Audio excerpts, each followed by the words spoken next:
देश में एक और पत्रकार की हत्या हो गई है। उत्तराखंड में सत्य की आवाज को कुचलने वाला एक और काला अध्याय लिखा गया है। एक सरकारी हॉस्पिटल की बदहाली दिखाने और सत्ता पर सवाल उठाने के 2 दिनों बाद से यानी 18 सितंबर 2025 की रात से उत्तराखंड के वरिष्ठ पत्रकार राजीव प्रताप रहस्यमयी तरीके से लापता हो गए थे। अब 10 दिनों बाद उनका शव जोशियाड़ा बैराज से बरामद हुआ। पुलिस इसे दुर्घटना बताकर टालने के प्रयास में है, जबकि पीड़ित परिवार का कहना है कि उनकी हत्या की गई है। सवाल यह है कि आखिर सरकारी हॉस्पिटल की उनकी वीडियो में ऐसा क्या था जिसके कारण सत्ता संरक्षित भ्रष्टाचारियों ने उनकी जान ले ली।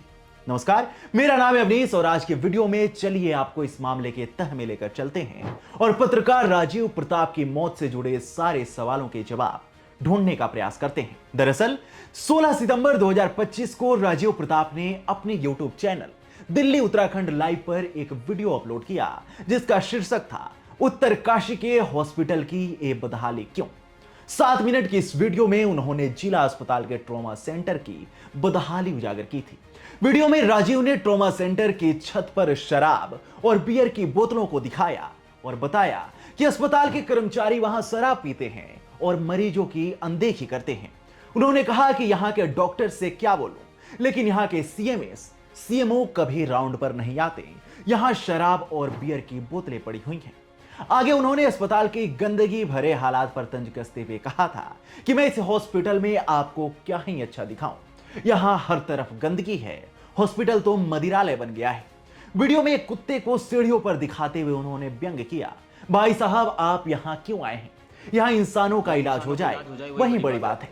अपलोड होते ही उनका यह वीडियो वायरल हो गया और राजीव को धमकी भरे फोन कॉल्स आने लगे जिनमें वीडियो हटाने की धमकी दी गई। 18 सितंबर 2025 को रात 11 बजे राजीव अपनी पत्नी मुस्कान से फोन पर बात कर रहे थे। बातचीत में उन्होंने बताया कि जिला अस्पताल वाले वीडियो पर उन्हें धमकी भरे कॉल्स आ रहे हैं, वीडियो हटाने और जान से मारने की धमकी मिल रही है। उसी रात 11:30 बजे सीसीटीवी में राजीव अपनी ऑल्टो कार में उत्तरकाशी के एक बस स्टॉप के पास अकेले दिखे और अगले दिन गंगोरी के पास भागीरथी नदी के किनारे उनकी क्षतिग्रस्त कार मिली। एसडीआरएफ ने कार निकाली जिसमें एक चप्पल थी, लेकिन राजीव का कोई सुराग नहीं मिला। इसके बाद परिवार ने उत्तरकाशी के एक थाने में शिकायत दर्ज कराई। पुलिस ने इस मामले को दुर्घटना बताया, लेकिन परिवार ने इसमें साजिश की आशंका जताई है। पुलिस का कहना है कि राजीव प्रताप की कार दुर्घटनाग्रस्त होकर नदी में गिर गई थी। एसपी सरिता डोभाल ने आगे बताया कि प्रारंभिक जांच में यह स्पष्ट होता है कि उनकी कार एक खाई में गिरकर नदी में समा गई। घटना के समय नदी उफान पर थी। पुलिस को सीसीटीवी फुटेज भी मिली है जिसमें राजीव प्रताप को कार में अकेले बैठा देखा गया है। वहीं राजीव प्रताप की पत्नी मुस्कान ने बताया कि जिस रात वह लापता हुए उस रात के 11 बजे उन्होंने उनसे बात की थी। इसके बाद वह संपर्क में नहीं थे।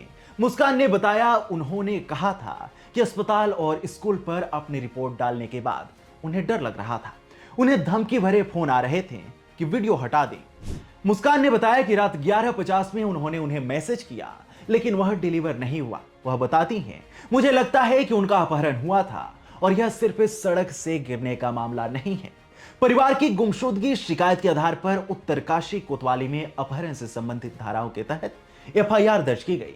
शिकायत में कहा गया कि राजीव प्रताप इलाके में चर्चित पत्रकार थे और कई लोगों से उनकी दुश्मनी थी। परिवार ने पुलिस से आग्रह किया था कि वे उन्हें जल्द से जल्द ढूंढने में मदद करें, लेकिन अब बीते रविवार को 10 दिनों बाद पत्रकार राजीव प्रताप का शव जोशियाड़ा बैराज से निकाला गया है। परिवार का दावा है कि 16 सितंबर को अपलोड की गई वीडियो में राजीव ने जिला अस्पताल के भ्रष्टाचार को बेनकाब किया था। इसने स्थानीय माफिया और प्रभावशाली लोगों को नाराज कर दिया। राजीव देश के सबसे प्रतिष्ठित मीडिया संस्थान आईआईएमसी के पूर्व छात्र थे।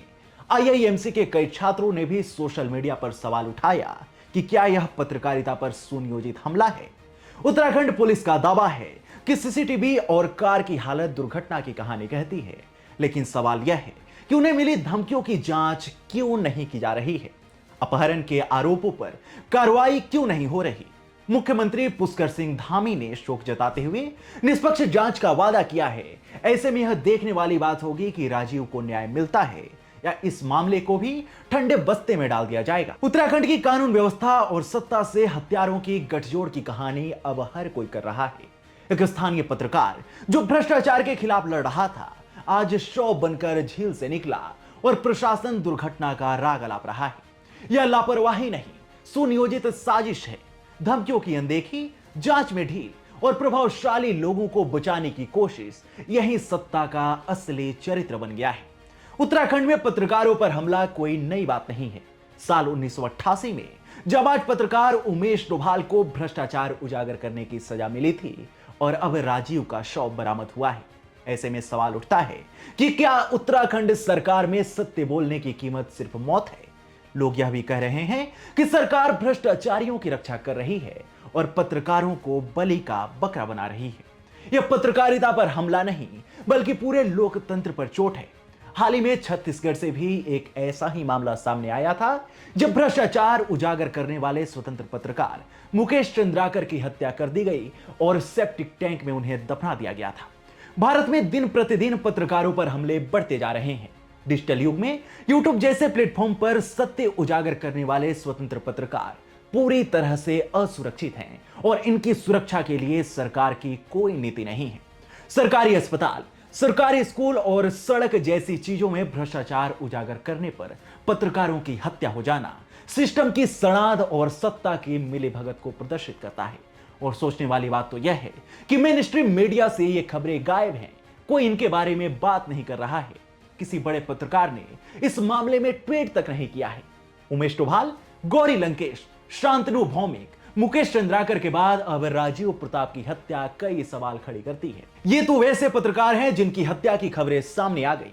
ग्राउंड पर आज भी तमाम वैसे छोटे पत्रकार हैं जिनके पीछे कोई नहीं खड़ा है और वो अपनी हर रिपोर्ट के साथ अपनी जान की बाजी लगा रहे हैं। दुनिया की नजर में प्रेस फ्रीडम इंडेक्स में भारत वैसे भी 180 देशों में 151वें स्थान पर है। राजीव प्रताप की मौत कोई हादसा नहीं, बल्कि सत्ता और भ्रष्टाचार के गठजोड़ का खूनी परिणाम है। उत्तराखंड सरकार और पुलिस की लापरवाही ने पत्रकारिता को निशाना बनाया है। अब समय है कि जनता, मीडिया और परिवार एकजुट होकर हाईकोर्ट की निगरानी में सीबीआई जांच की मांग करे। राजीव की कलम सत्य की मशाल थी, उसे बुझने न दें।